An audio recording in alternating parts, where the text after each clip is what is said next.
Thomas Alsasser described melodrama as a genre built on what he called emotional masochism, repeated acts of inner violation, frustration, and overcompensation.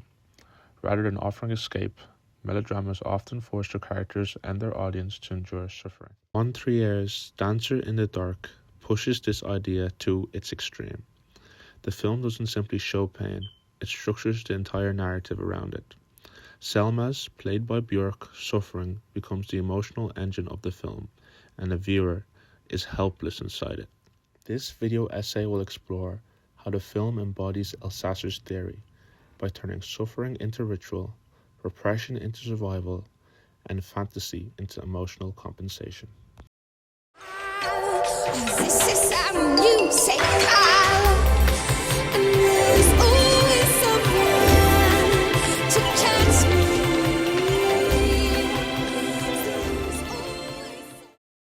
When Thomas Alsasser describes the typical masochism of the melodrama, he isn't referring to physical pain, but emotional endurance. Characters who remain inside suffering instead of escaping it.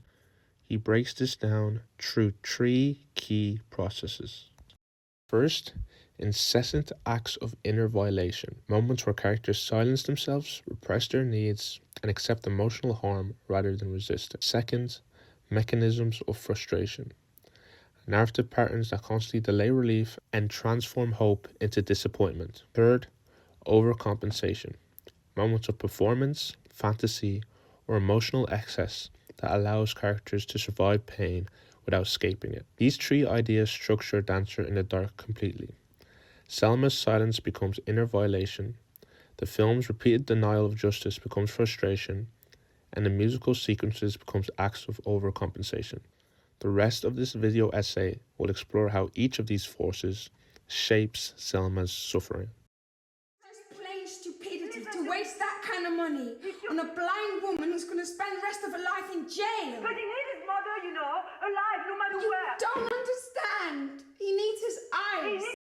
Selma's suffering isn't only something the world inflicts on her, it's something she repeatedly chooses.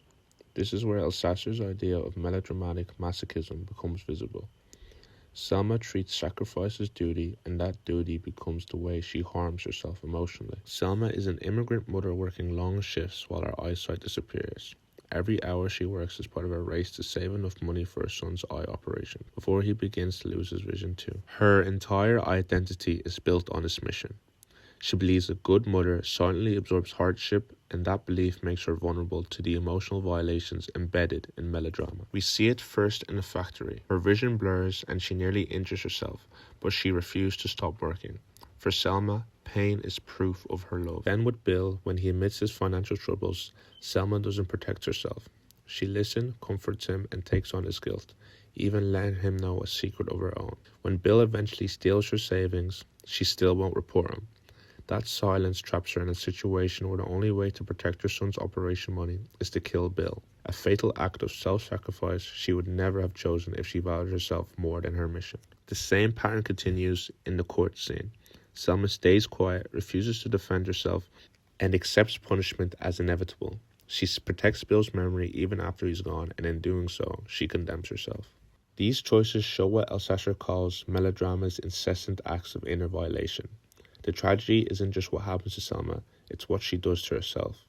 She suppresses fear, safety, and moral boundaries because she believes suffering is the correct form of love. Selma isn't destroyed simply by circumstance. She destroys herself through the emotional laws she forces herself to follow. That is the essence of inner violation, and Selma embodies it completely. I used to dream that I was in a musical. Because in a musical, nothing dreadful ever happens. For Alsasser, melodrama often uses excess fantasy, spectacle, and heightened emotion as a way for characters to survive the pain they cannot escape. Selma's musical fantasies function exactly this way.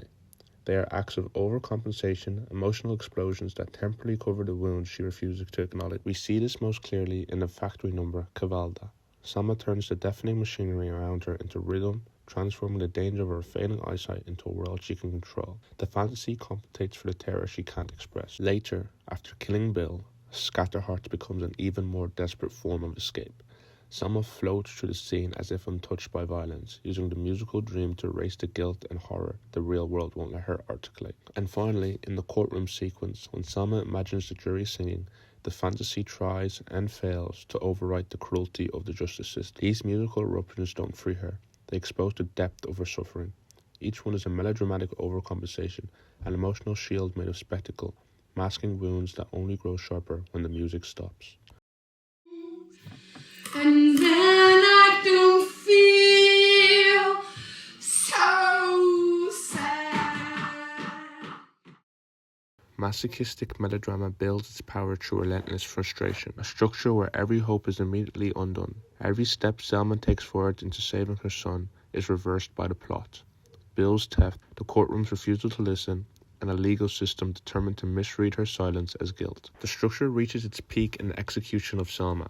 She finally learns her son will be saved, but the audience cannot share her relief, as we are watching an innocent, violated woman condemned by institutions that failed her at every turn be executed. When Selma is hung before finishing her final song, the film performs its final act of frustration. Even her last moment of escape is cut short, leaving the viewer trapped in the same despair that Selma has forced upon herself in the name of love.